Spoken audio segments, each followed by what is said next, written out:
Hello, good evening guys. आज हम आपको टेंस का प्रेजेंट टेंस में प्रेजेंट कंटिन्यूअस टेंस को स्टार्ट करने जा रहे हैं।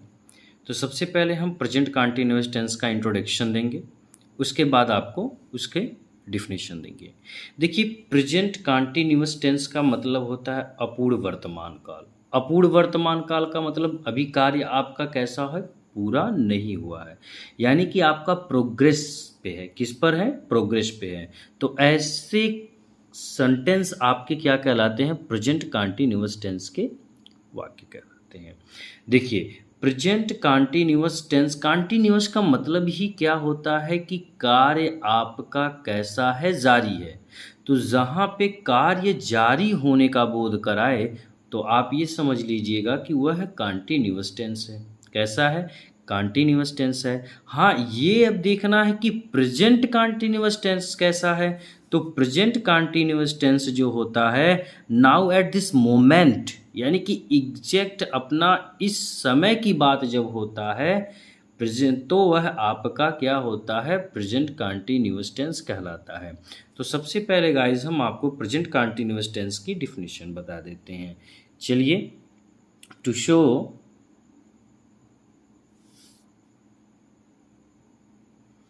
To show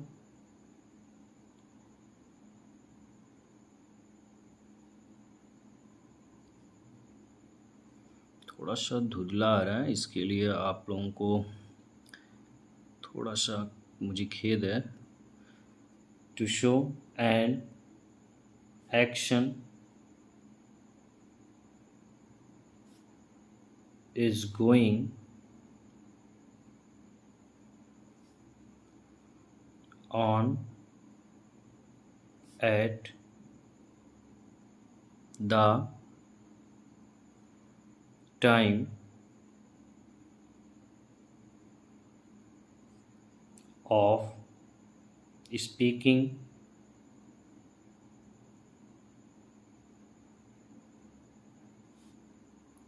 for this adverb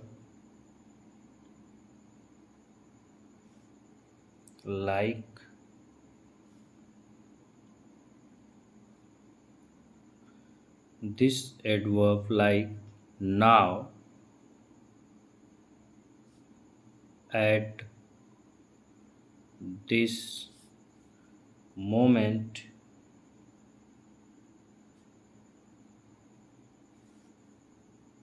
are used with the sentence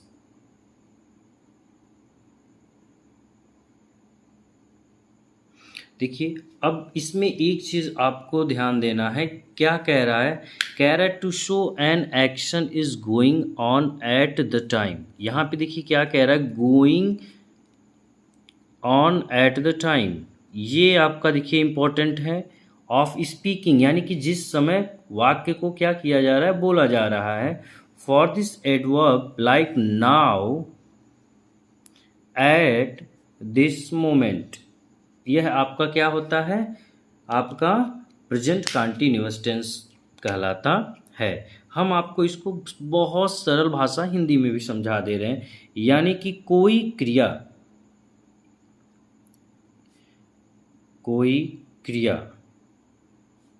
जारी है।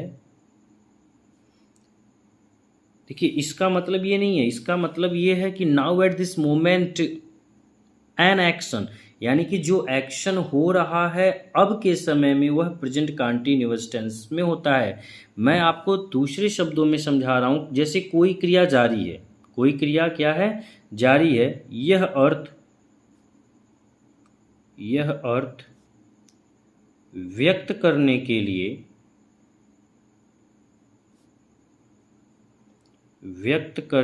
लिए इस काल का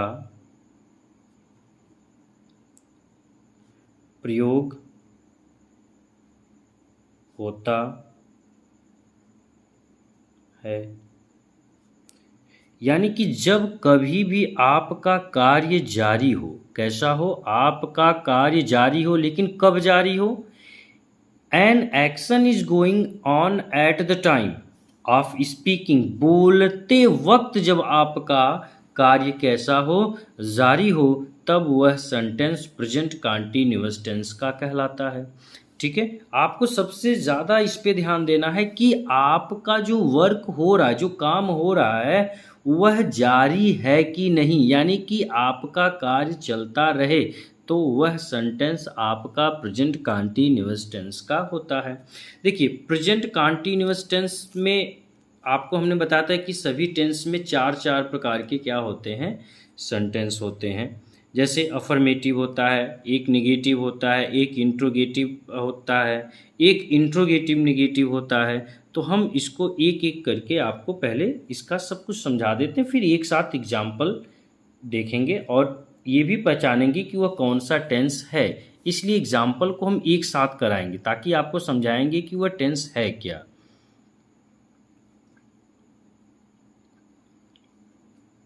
तो चलिए स्टार्ट करते हैं। सबसे पहले देखिए आपका है अफर्मेटिव सेंटेंस। क्या है आपका? Affirmative sentence. तो चलिए हेडिंग डालते हैं अफर्मेटिव सेंटेंस,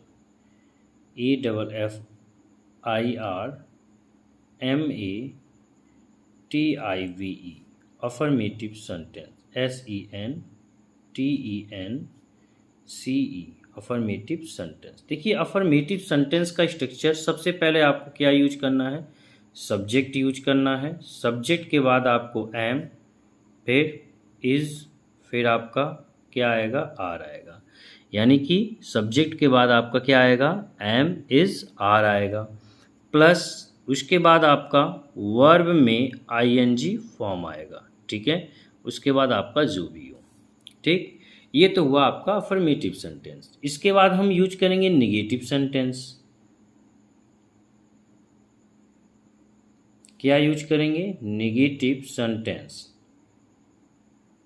तो निगेटिव सेंटेंस में देखिए, यानी कि निगेटिव सेंटेंस का मतलब जो भी वाक्य आप क्या करते हो, किसी को इग्नोर करते हो, किसी को मना करते हो, तो वह किस में आता है, निगेटिव सेंटेंस में आता है। जैसे आपका सब्जेक्ट हो गया सबसे पहले, इसके बाद आपको एम, फिर इज या फिर आर। देखिए ये तो सब्जेक्ट के अनुसार यूज होता है, जो एम इज आर यूज होता है ये सब्जेक्ट के अनुसार होता है। प्लस निगेटिव है तो नॉट आएगा, प्लस आपका सेम वही वर्ब की आईएनजी फॉर्म। ठीक है बेटा, फिर लास्ट में आपका जो भी हो। इसके बाद निगेटिव के बाद देखिए इंट्रोगेटिव आता है। क्या आता है, interrogative, interrogative sentence. Interrogative sentence क्या होता है, इसमें देखिए टू टाइप्स के होते हैं। एक आपका होता है हेल्पिंग वर्ब से जब स्टार्ट करते हैं, यानी कि एम इज आर से, उसके बाद आपका सब्जेक्ट यूज होगा, अगर निगेटिव है तो नॉट भी यूज होगा, प्लस आपका वर्ब में आईएनजी फॉर्म, और सबसे लास्ट में आपको क्वेश्चन मार्क। ये सबसे इम्पोर्टेंट है। एक मैंने भी बताया कि इंट्रोगेटिव सेंटेंस टू टाइप्स के होते हैं, एक यस नो टाइप के और एक डब्ल्यू एच फैमिली के टाइप के। डब्ल्यू एच फैमिली में जैसे वाट, वैन, वाई, ठीक है, हु, हाउ, ये आपका क्या होता है, डब्ल्यू एच फैमिली होता है। तो डब्ल्यू एच फैमिली के बाद आपको क्या यूज करेंगे, एम, इसके बाद इज, इसके बाद आर, प्लस आपको सब्जेक्ट यूज करना है, प्लस अगर निगेटिव है तो नॉट यूज करना है, प्लस वर्ब में आपका आईएनजी फॉर्म, और लास्ट में आपका क्वेश्चन मार्क। यह सबसे इम्पॉर्टेंट है। आपको अगर ये समझ में आ गया तो आप आसानी से सेंटेंस को सॉल्व कर सकते हैं। चलिए हम कुछ आपको नोट थोड़ा सा समझा देते हैं। जैसे एक नोट है, कहाँ पे इज यूज होगा, कहाँ पे आर, कहाँ पे एम, ये सब मैं आपको बता दे रहा हूँ। देखिए आई के साथ हमेशा क्या यूज होता है, एम यूज होता है, ये ध्यान रखिएगा। आई के साथ हमेशा क्या यूज होगा, एम। ठीक है, यू के साथ आपका क्या होता है, हमेशा यू के साथ हमेशा आर होता है, यू के साथ हमेशा क्या होगा, आर यूज होगा। अब जैसे ही हो गया, सी हो गया, इट हो गया, ठीक है, या फिर any name, any name. Name भी कैसा आपका होना चाहिए, सिंगुलर होना चाहिए। थर्ड पर्सन का कैसा होना चाहिए, सिंगुलर होना चाहिए। तो वह आपका क्या होगा, उनके साथ इज का यूज होगा। क्या यूज होगा, इज का यूज होगा। एक बार फिर मेरी बात को ध्यान से सुनिए, ही सी इट या कोई भी नेम, वो भी थर्ड पर्सन का सिंगुलर हो। कैसा हो, वह सिंगुलर हो, तब जाके इज का यूज होगा, और सभी के साथ आर का यूज होगा। तो यह हमारा आपका स्ट्रक्चर था, ठीक है। अब हम आएंगे आपके ट्रांसलेशन के बारे में, देखेंगे कि ट्रांसलेशन कैसे सॉल्व करते हैं। एक एक ट्रांसलेशन हम बिल्कुल आसानी से आपको समझाएंगे, ठीक है गाइस। तो चलें स्टार्ट करें ट्रांसलेशन पे। चलिए देखिए, हमने ट्रांसलेशन पहले से लिख के रखा है ताकि ज़्यादा टाइम भी ना लगे, जिसकी वजह से हम बिल्कुल आप लोगों के लिए जान लीजिए ईजी कर रहे हैं। और मैं चाहूँगा कि आप लोगों को पसंद आएगा और आप लोग इसको बहुत आसानी से समझ लेंगे, ठीक है। मैं बहुत अच्छे से एक्सप्लेन करूँगा, मैं पूरी कोशिश करूँगा कि आपको अच्छे से अच्छा मैं समझा सकूँ और आप अच्छे से समझ सकें। देखिए, तो चलिए सबसे पहले हम बात करेंगे इसकी ट्रांसलेशन पे। अब जैसे मैं बोल रहा हूँ ना कि मैं जा रहा हूँ, अब देखिए मैं जा रहा हूँ, ये सेंटेंस कैसा है, क्रिया आपका क्या है, देखिए जारी है। यानी कि मैं देख रहा हूँ ना कि आप, मैं जा रहा हूँ, यानी कोई आपको देख रहा है ना कि आप जा रहे हो, यानी क्रिया आपकी कैसी है, जारी है। जब क्रिया आपकी जारी है तो यह तो कॉन्टिन्यूअस हो गया, ये तो पता चल गया कि ये कॉन्टिन्यूअस है। कब जा रहा हूँ, यानी कि आपका एक्शन जो हो रहा है वो एट टाइम हो रहा है, एट दिस टाइम, इस समय हो रहा है। तो जब इस समय पर आपका कार्य हो रहा है तो वह किस में होता है, प्रेजेंट कंटीन्यूअस टेंस में होता है। अब इसमें सबसे पहले आपको ढूंढना क्या है, सब्जेक्ट। क्या ढूंढना है, सब्जेक्ट। तो सब्जेक्ट है मैं की इंग्लिश होती है आई। अभी हमने आपको बताया कि आई के साथ हम क्या यूज करते हैं, एम यूज करते हैं। क्या यूज करते हैं, एम। और ये आपका क्या है, जाना। जाना का इंग्लिश होता है गो, लेकिन वर्ब में क्या लगता है, आईएनजी लगता है, ठीक है। ये हो गया आपका। तो इसका होगा आई एम गोइंग। किसी को डाउट है, बिल्कुल नहीं होना चाहिए, बिल्कुल थोड़ा सा भी नहीं होना चाहिए। जैसे कि दूसरा है वह जा रहा है। क्या है आपका, वह जा रहा है। इसमें सब्जेक्ट सबसे पहले देखिए क्या है, जो करता है वही सब्जेक्ट होता है, यानी कि जो एक्शन कर रहा है वही क्या होता है, सब्जेक्ट होता है। तो वह जा रहा है, तो इसमें सब्जेक्ट आपका हो गया ही, ठीक है। ही के साथ देखिए अभी हमने नोट्स में लिखवाया, ही के साथ क्या यूज होता है, इज होता है। ही के साथ क्या यूज होता है, इज। तो he is going, GOING, full stop. मैं आपको देखिए शॉर्ट में फिर बता दे रहा हूँ, ध्यान से देखिएगा। ही हो या फिर शी हो या फिर इट हो या फिर कोई नेम हो, वो भी नेम कैसा हो, सिंगुलर हो, तो उनके साथ हम इज का यूज करते हैं, ठीक है। आई के साथ हम एम का यूज करते हैं, और बाकी सभी के साथ, चाहे यू हो, चाहे वी हो, चाहे दे हो, ठीक है, उन सभी के साथ हम क्या यूज करते हैं, आर का यूज करते हैं। तो वह जा रहा है का ट्रांसलेशन क्या होगा, ही इज गोइंग। चलिए नेक्स्ट, मैं अब निकल रहा हूँ। इसका ट्रांसलेशन क्या होगा, मैं अब निकल रहा हूँ। तो इसमें सब्जेक्ट आपको सबसे पहले ढूंढना है। इसका सब्जेक्ट देखिए क्या है, सब्जेक्ट है मैं की इंग्लिश क्या होती है, आई। आई के साथ क्या लगता है, एम। क्रिया क्या है आपका, निकलना। तो निकलने की इंग्लिश होगी लिविंग, LEAVING। यहाँ पे ING क्यों लगा है, क्योंकि वर्ब का कौन सा form, fourth form, ING form use किया जाएगा। अब निकल रहा हूँ, तो अब की इंग्लिश होती है नाउ। किसी को डाउट, तो मैं अब निकल रहा हूँ, आई एम लिविंग नाउ। अब देखिए मैं, जैसे यहाँ पे एक और है, मैं अंग्रेजी सीख रहा हूँ। मैं अंग्रेजी सीख रहा हूँ, बहुत सिंपल है। सबसे पहले आपको क्या ढूंढना है, कौन सीख रहा है, मैं सीख रहा हूँ। तो इसमें सब्जेक्ट क्या हो गया आपका, आई। आई के साथ क्या यूज होता है, एम। आई के साथ एम। इसके बाद क्रिया क्या है आपका, सीखना। सीखने की इंग्लिश होती है लर्निंग, LEARNING। ठीक है, तो आई एम लर्निंग, क्या सीख रहा हूँ, इंग्लिश सीख रहा हूँ, ENGLISH। तो मैं क्या सीख रहा हूँ, इंग्लिश सीख रहा हूँ, तो I am learning English. Okay, I hope आप सभी को समझ में आ रहा होगा। मैंने बहुत सिंपल तरीके से इसको समझाया है। देखिए, मैंने सब्जेक्ट समझाया, वर्ब समझाया, ऑब्जेक्ट सब बताते चल रहा हूँ ताकि आपको अच्छे से समझ में आए। आज के पहले ऐसे वीडियोस आपने यूट्यूब पर इतनी बारीकी से समझाते हुए नहीं देखा होगा। आई होप आपको अच्छा लग रहा होगा और अच्छे से समझ में आ रहा होगा। जैसे नेक्स्ट आपका क्या है, आज मनुष्य स्वयं के विनाश की ओर तेजी से बढ़ रहा है। इसमें सब्जेक्ट क्या है, सबसे पहले तो आपको ये ढूंढना है कि इसमें सब्जेक्ट क्या है। ठीक है, तो चलिए देखा जाए। आज मनुष्य, इसमें सब्जेक्ट क्या है, आज मनुष्य, तो इसमें क्या होगा आपका, today man. Today man is, क्रिया क्या है आपका, इज क्या है, तेजी से बढ़ना। क्रिया क्या है आपका, तेजी से बढ़ना, तो इसका होगा क्या, तेजी से बढ़ने की इंग्लिश क्या होगी, rapidly, RAPIDLY, rapidly moving, MOVING, moving, किधर बढ़ रहा है, की ओर, तो टूवर्ड्स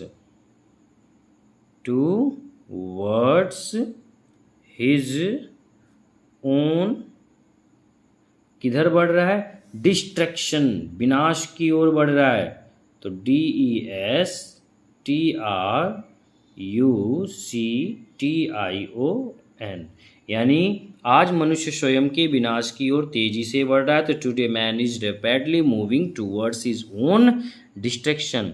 जैसे मैं नहीं हंस रहा हूँ, इसमें सब्जेक्ट क्या है, आई के साथ क्या यूज होता है, एम। आपको पता है ये निगेटिव सेंटेंस है, कैसा सेंटेंस है, क्योंकि आप किसी को क्या कर रहे हो, मना कर रहे हो कि मैं नहीं हंस रहा हूँ, बोल रहे हो यार आप नहीं हंस रहे हो, तो मैं नहीं हंस रहा हूँ, इसका ट्रांसलेशन क्या होगा, आई am not laughing, I am not laughing, LAUGHING। ठीक है, नेक्स्ट आपका है, सीता नहीं टहल रही है। इसमें सब्जेक्ट आपको क्या है, सीता, सब्जेक्ट क्या है, सीता, SITA। सीता के साथ क्या लगेगा, इज लगेगा, क्योंकि ये सिंगुलर है, थर्ड पर्सन की कैसी है, सिंगुलर है, तो सीता इज निगेटिव है, तो नॉट, क्या कर रही है, वॉकिंग, तो WALKING, यानी कि Sita is not walking. Next आपका देखिए क्या है, मैं कल वहाँ नहीं जा रहा हूँ, मैं कल वहाँ नहीं जा रहा हूँ, तो इसमें सब्जेक्ट क्या है, आई के साथ क्या लगेगा, एम, उसके बाद तुरंत आपका कि क्या यूज होगा, नॉट, तो आई एम नॉट गोइंग, क्रिया क्या है, जाना, तो क्या होगा इसका, आई एम नॉट गोइंग दियर, कल नहीं जा रहा हूं, तो इसका क्या, कल की इंग्लिश क्या होगी, टुमारो। ठीक है, तो I am not going there tomorrow, ये भी आपका देखिए हो गया, समझ में आ रहा होगा सबको। जैसे फिर, क्या आपकी पत्नी कल एक साड़ी खरीद रही है। अब ये देखिए इंट्रोगेटिव सेंटेंस है, कैसा सेंटेंस है, इंट्रोगेटिव सेंटेंस है। अब इसके पहले हमने आपको अफर्मेटिव सेंटेंस बताया, उसके बाद हमने निगेटिव बताया, अब हम बात करने जा रहे हैं किसकी, इंट्रोगेटिव में, वो भी कैसा है, ये हेल्पिंग वर्ब का है, क्योंकि सेंटेंस की स्टार्टिंग यदि प्रश्नवाचक शब्द से हो तो उसका अनुवाद करते वक्त इज, एम, आर, यानी कि हेल्पिंग वर्ब से यूज करते हैं। तो देखिए, क्या आपकी पत्नी कल एक साड़ी खरीद रही है, तो आपकी पत्नी थर्ड पर्सन की सिंगुलर है, तो इसका translation, is your wife buying A sari tomorrow. आपको बिल्कुल नहीं भूलना है कि लास्ट में क्वेश्चन मार्क, इंट्रोगेटिव सेंटेंस में लास्ट में क्या होना चाहिए, क्वेश्चन मार्क होना चाहिए, ये आपको बिल्कुल नहीं भूलना है। नेक्स्ट आपका, क्या बच्चे नहीं दौड़ रहे हैं?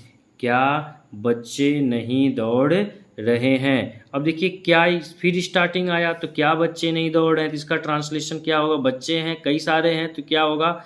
आर होगा। इसका helping verb are the children, CHILDREN, are the children not, क्या नहीं कर रहे हैं? नहीं दौड़ रहे हैं, तो होगा रनिंग, RUNNING। तो are the children not running. ठीक है, नेक्स्ट आपका है तुम क्या कर रहे हो? तुम क्या कर रहे हो? अब यहाँ पे देखिए ये क्या है? ये WH फैमिली टाइप्स के आपके सेंटेंस हैं। तुम क्या कर रहे हो, क्या की इंग्लिश क्या होती है? व्हाट। तो यहाँ पे क्या होगा? सबसे पहले what are you doing, what are you doing, last में क्वेश्चन मार्क। नेक्स्ट आपका जैसे है तुम इसे कैसे कर रहे हो? तुम इसे कैसे कर रहे हो? तुम की इंग्लिश क्या होगी? यू। तुम की इंग्लिश क्या होगी? यू। क्या ये यू से स्टार्ट होगा? नो, यू से स्टार्ट नहीं, कैसे से स्टार्ट होगा। कैसे? क्योंकि ये प्रश्नवाचक शब्द क्या है? वाक्य के बीच में। जब प्रश्नवाचक शब्द वाक्य के बीच में हो तो उसकी अनुवाद करते वक्त उसकी स्पेलिंग से स्टार्ट करते हैं। तो इसका होगा हाउ आर यू, हाउ, तुम इसे कैसे कर रहे हो? तो how are you doing this.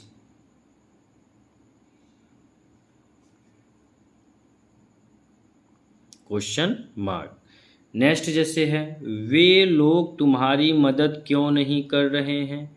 वे लोग तुम्हारी मदद क्यों नहीं कर रहे हैं? तो क्यों नहीं कर रहे हैं, तो इसका क्यों की इंग्लिश क्या होगी? वाई। वाई आर, यहाँ पे आर क्यों लगा? क्योंकि वे लोग हैं, दे के साथ क्या यूज होगा? आर। तो why are they not helping you? Question mark. तो यह आपके प्रेजेंट कंटीन्यूअस टेंस के क्या थे? ट्रांसलेशन। तो प्रेजेंट कंटीन्यूअस आपको, मुझे जहाँ तक लगता है, समझ में आ गया होगा, किसी को कोई डाउट नहीं होना चाहिए। मैं एक बार आपको प्रेजेंट कंटीन्यूअस टेंस फिर रिवीजन कर दे रहा हूँ, क्योंकि अभी हमने आपको देखिए प्रेजेंट कंटीन्यूअस टेंस के नोट्स लिखवाए हैं और समझाए हैं। तो देखिए प्रेजेंट कंटीन्यूअस टेंस क्या होता है, हम इसको एक बार फिर आपको अच्छे से समझा दे रहे हैं। देखिए प्रेजेंट कंटीन्यूअस टेंस का मतलब होता है जहाँ पे आपके कार्य कैसे हो, जारी हो, वह आपके किस में आते हैं? प्रेजेंट कंटीन्यूअस टेंस में आते हैं। चलिए देखिए प्रेजेंट कंटीन्यूअस टेंस, देखिए हमने इसकी हिंदी क्या होती है? अपूर्ण वर्तमान काल। क्या हिंदी होती है इसकी? अपूर्ण वर्तमान काल। यानी कि देखिए कोई क्रिया जब जारी रहता है, जब कोई क्रिया, जब कोई एक्शन आपका क्या होता है? प्रोग्रेस पे रहता है, तो वह वाक्य प्रेजेंट कंटीन्यूअस टेंस का कहलाता है। प्रेजेंट कंटीन्यूअस टेंस में हमेशा आपको ये ध्यान रखना है कि वह जहाँ पर भी कार्य आपको लगे, दिखाई दे कि क्या है? जारी है, तो वहाँ पे आप प्रेजेंट कंटीन्यूअस टेंस का अनुवाद करेंगे।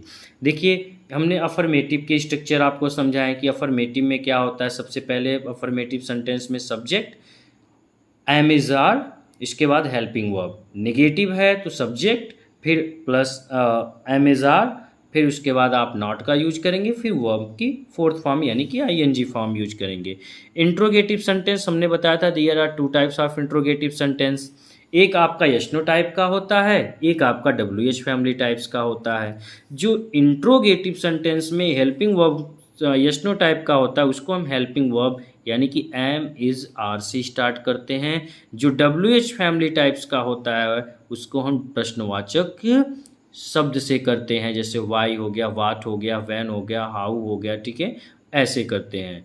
देखिए आई के साथ किन का यूज होता है? एम का यूज होता है। यू के साथ किन का यूज होता है? आर का यूज होता है।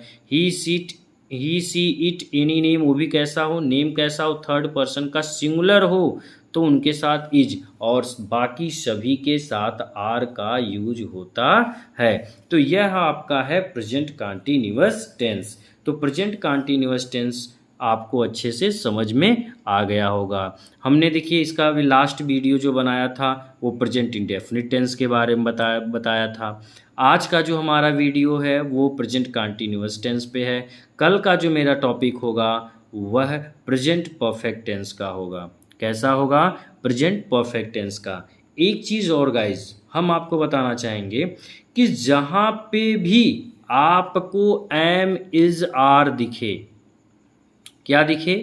एम इज आर, तुरंत आप बिना सोचे समझे बताओगे कि यह प्रेजेंट कंटीन्यूअस टेंस है। कैसा है? प्रेजेंट कंटीन्यूअस टेंस है। अब कल हमने आपको बताया था जहाँ पे डू डज दिखे वहाँ पे आप तुरंत बताओगे कि वह प्रेजेंट इंडेफिनिट है। कैसा है?